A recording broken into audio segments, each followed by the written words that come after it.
ಮೊದಲ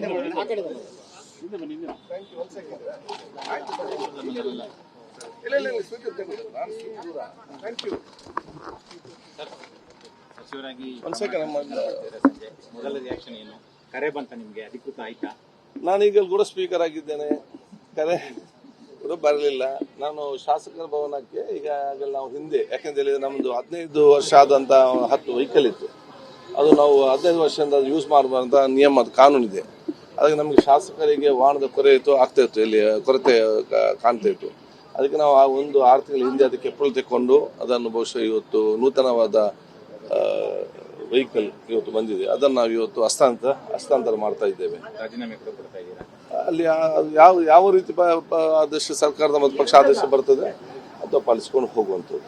ಬಹುತೇಕ ನೀವು ಸಚಿವರಾಗೋದು ಖಚಿತ ಆದಂತಿದೆ ಸರ್. ಯಾವ ಖಾತೆ ಕೇಳಿದ್ದೀರಾ, ಹೇಗೆ ಅಂತ? ನಾವು ಯಾವುದೇ ಖಾತೆ ಕೇಳುವಂತ ಪ್ರಶ್ನೆ ಅಲ್ಲ, ಯಾವುದೇ ಬಾಲ್ ಬಂದು ಬ್ಯಾಟ್ ಮಾಡ್ತೇವೆ. ಹಿಂದೆ ಸಿದ್ದರಾಮಯ್ಯ ಮೊದಲ ಅವಧಿಯಲ್ಲಿ ಆರೋಗ್ಯ ಖಾತೆ ನಿಭಾಯಿಸಿದ್ರಿ. ಈಗ ಜಮೀರ್ ಅಹಮದ್ ಅವರ ಬದಲಿಗೆ ವಸತಿ ಮತ್ತು ಕೇಳಿ ಬರ್ತದೆ. ಯಾವುದು ಸರ್ ನೀವು? ನೋಡಿ, ನಾನು ಆರೋಗ್ಯ ಖಾತೆಯೂ ನಿಭಾಯಿಸಿದ್ದೇನೆ, ವಸತಿ ಖಾತೆಯೂ ಕೂಡ ನಿಭಾಯಿಸಿದ್ದೇನೆ. ಎಲ್ಲ ಖಾತೆಯೂ ಕೂಡ ಮಹತ್ವದ ಖಾತೆ. ಪ್ರತಿಯೊಂದರೂ ಕೂಡ ಜನಸಾಮಾನ್ಯರಿಗೆ ಮತ್ತು ರಾಜ್ಯಕ್ಕೆ ಬೇಕಾದಷ್ಟು ಕೆಲಸ ಮಾಡುವಂಥ ಅವಕಾಶದಲ್ಲಿ ಕೂಡ ಇವತ್ತು ಇದೆ. ಅದಕ್ಕೆ ಅದೊಂದು ಬೇರೆ ಬೇರೆ ಗೌರವ ಇದೆ, ಖಾತೆ ಮೌಲ್ಯಗಳಿದೆ. ಆ ಖಾತೆಯಲ್ಲಿದ್ದುಕೊಂಡು ಸಮರ್ಪಕವಾಗಿ ಕೆಲಸ ಮಾಡಿ ಆ ಖಾತೆಯ ಮುಖಾಂತರ ಜನರಿಗೆ ಸವಲತ್ತು ಕೊಟ್ಟು ಆ ಖಾತೆಗೆ ಗೌರವ ತಗೊಳ್ಳುವ ಜವಾಬ್ದಾರಿ ನಮ್ದು. ಆ ಕೆಲಸ ಮಾಡೋದನ್ನು ಮಾಡ್ತೇವೆ. ಕೂಡ ನಿಮ್ಮ ಹೆಸರು ಕೇಳಿ ಬರ್ತಿತ್ತು ಸರ್, ಆಕಾಂಕ್ಷಿನ? ಖಂಡಿತವಾಗಿಲ್ಲ. ಯಾಕಂತ ಹೇಳಿದ್ರೆ ಅದೆಲ್ಲವೂ ಕೂಡ ಬಹುಶಃ ಇವತ್ತು ಪಕ್ಷ ಅದ ಮುಖಂಡರ ತೀರ್ಮಾನವನ್ನು ತಗೊಳ್ತಾರೆ. ಅದಕ್ಕೆ ಅದನ್ನು ಅವ್ರದ್ದೇ ಆದ ಒಂದು ನಿಯಮ ಇರ್ತದೆ. ಅದಕ್ಕೆ ಮಾಹಿತಿ ಪಡೆದುಕೊಳ್ಳುವ, ಯಾರು ಅದನ್ನು ಮ್ಯಾನೇಜ್ ಮಾಡ್ಬೋದು, ಹೇಗೆ ಮಾಡ್ಬೋದು ಅಂತೇಳಿ ಅವತ್ತು ಹಿರಿಯ ನಾಯಕರ ತಕ್ಕ ತೀರ್ಮಾನಕ್ಕೆ ನಾವೆಲ್ಲ ಬದ್ಧರಾಗಿದ್ದೇವೆ. ನಮ್ಮ ಕ್ಷೇತ್ರ ಯಾವುದೇ ಸ್ಥಾನಕ್ಕೆ ಹೋದರೂ ಕೂಡ ಮತ್ತು ಇಲ್ಲದಿದ್ದರೂ ಕೂಡ ನಮ್ಮ ಕ್ಷೇತ್ರ ಕಾರ್ಯಕರ್ತರು ಮತ್ತು ಮತದಾರರು, ನಮ್ಮ ಜಿಲ್ಲೆ ಮತ್ತು ಪಕ್ಷದ ನಮ್ಮೆಲ್ಲ ಮುಖಂಡರು ಮತ್ತು ನಮ್ಮ ಮನೆ ತಂದೆ ತಾಯಿಯಂದರೆ ಹಿರಿಯರು ಮತ್ತು ನಮ್ಮ ರಾಷ್ಟ್ರ ನಾಯಕರು, ರಾಜ್ಯ ನಾಯಕರು, ಇವೆಲ್ಲ ಸಾಕ ಮುಖಾಂತರ ನಾವು ಮುಂದೆ ಹೋಗ್ಬೇಕು. ಖಂಡಿತವಾಗಿಯೂ ಪಕ್ಷ ಮತ್ತು ನಾಯಕರು ಯಾವ ಜವಾಬ್ದಾರಿ ಕೊಡ್ತಾರೆ, ಹಿಂದೆ ಕೊಟ್ಟಿದ್ದಾರೆ, ಅದನ್ನೆಲ್ಲ ಕೂಡ ನಾನು ನಿಮ್ಮೆಲ್ಲ ಸಲೋಚನೆ ಮೇಲೆ ಅದನ್ನು ನಿಭಾಯಿಸ್ತೇನೆ.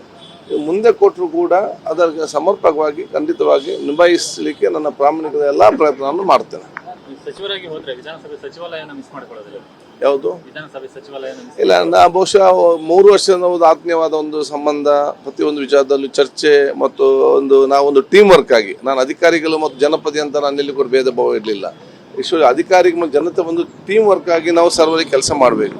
ಅಥವಾ 3 ವರ್ಷ ನಾವು ಇದು ಮಾಡಿಕೊಂಡು ಬಂದಿದ್ದೇವೆ. ಈಗ ಒಂದು ಡಿಟ್ಯಾಚ್ ಆಗೋದು ನಮಗೆ ಸ್ವಲ್ಪ ಸ್ವಾಭಾವಿಕ ಒಂದು ಬೇಸರ ಇದ್ದೇ ಇರ್ತದೆ. ಆದರೆ ನನಗೆ ಅದಕ್ಕಿಂತ ಜಾಸ್ತಿ ಯಾವಾಗಾಯ್ತು ಅಂತ ಹೇಳಿದರೆ, ನಾನು ಸ್ಪೀಕರ್ ಆಗಿದ್ದಾಗ ನಾನು ಪಕ್ಷದಿಂದ ನನ್ನ ಡಿಟ್ಯಾಚ್ ಮಾಡುವುದಾಗ ಅದು ನನಗೆ ಜಾಸ್ತಿ ಬೇಸರ. ಯಾಕೆ ನಾನು ಸಣ್ಣದಿಂದ ಕೂಡ ಪ್ರತಿಯೊಂದು ಬೈ ಎಲೆಕ್ಷನ್ ಇರಲಿ, ಅಲ್ಲಿ ಕಾರ್ಯಕ್ರಮ ಇರಲಿ, ಪ್ರತಿ ವಾರಕ್ಕೊಂದು ಪ್ರೆಸ್ ಕಾನ್ಫರೆನ್ಸ್ ಇರಲಿ, ಇದು ಆ ಒಂದು ವಿಚಾರ ನಾನಿದ್ದೆ. ಸಡನ್ ಆಗಿ ನನಗೆ ಯಾವುದೇ ಕಾರ್ಯಕ್ರಮ ಹೋಗ್ಲಿಕ್ಕೆ ಆಗೋದಿಲ್ಲ, ಕಚೇರಿಗೆ ಹೋಗ್ಲಿಕ್ಕೆ ಆಗೋದಿಲ್ಲ, ನಾಯಕರನ್ನು ಭೇಟಿ ಆಗ್ಲಿಕ್ಕಿಲ್ಲ.